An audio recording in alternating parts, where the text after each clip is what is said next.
Well, Niki Kandirikirira is the Director of Programmes at Equalities Now. She joins us from London. Niki, thank you so much indeed for your time. You know, I introduced this whole segment by talking about the systems that are currently in place that make it even difficult for women to report rape. So essentially, are we talking about the patriarchy that dominates the world? We are. We're talking about it in terms of how it's still integrated into all the legal systems around the world. So where quite often the perpetrators walk away with impunity while the system fails to provide justice for women. So what do we do about it? I think there's an element where we need to refocus the evidence on the perpetrator and the fact that the focus on the coercion and not so much on the force. There's a tendency to say you can't be raped unless you are forced violently. Focus on the perpetrator and the coercion, as opposed to this sort of continual focus on the survivor, the victim, and whether or not she consented, and how much she was coerced or not coerced in the legal system. I think that's a really big issue, and it leaves the victim to be re-traumatized through the criminal justice system, and for perpetrators to work away with impunity.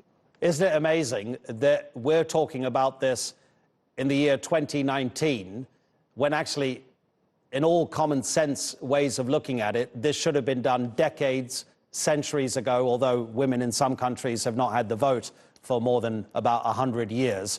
But I think the thing that I suppose I'm really getting at is, because we're talking about the patriarchy and you're saying such sensible things that I'm saying should have been done so long ago, are we going to have to wait for the moment when actually women represent governments more than men? In other words, more women as politicians, more women as presidents, more women as members of parliament?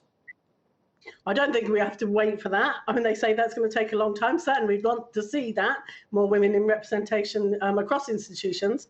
But I think we need to look at how do we reframe the laws so that they focus in on ensuring that the perpetrators are held to account and we understand their role in the coercion or the force of women. We need to look at the media itself and look at how things are reported. Quite often there's this sense of she asked for it, or somehow she'd done something wrong to bring on a domestic violence case. And so moving both the media and the judicial system away from focusing on the victim or the survivor, and focusing more on the perpetrator's actions would put us in a really good stead. At the moment, it's still very, very lean to her having to prove that this has happened to her.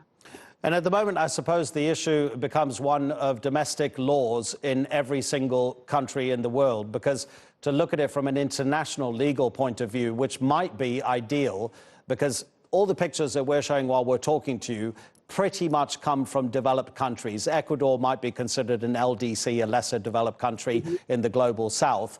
But there are some nations in the world, for example, where I come from, in the northwest of Pakistan, and the country right next door to that, in Afghanistan, women very rarely get the opportunity to even protest the way people are doing ahead of Monday's UN Day.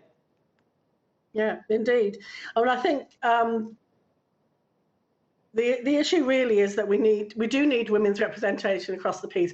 We also need the systems that provide justice and present things in the media to have a very, very gendered lens, and starting to look at things from the women's perspective, so that we can move beyond the story of her as having been somehow complicit.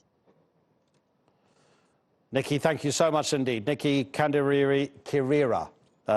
I'm trying to get it right, Niki. Apologies if I haven't, but really, really appreciate your contribution to us on TRT World.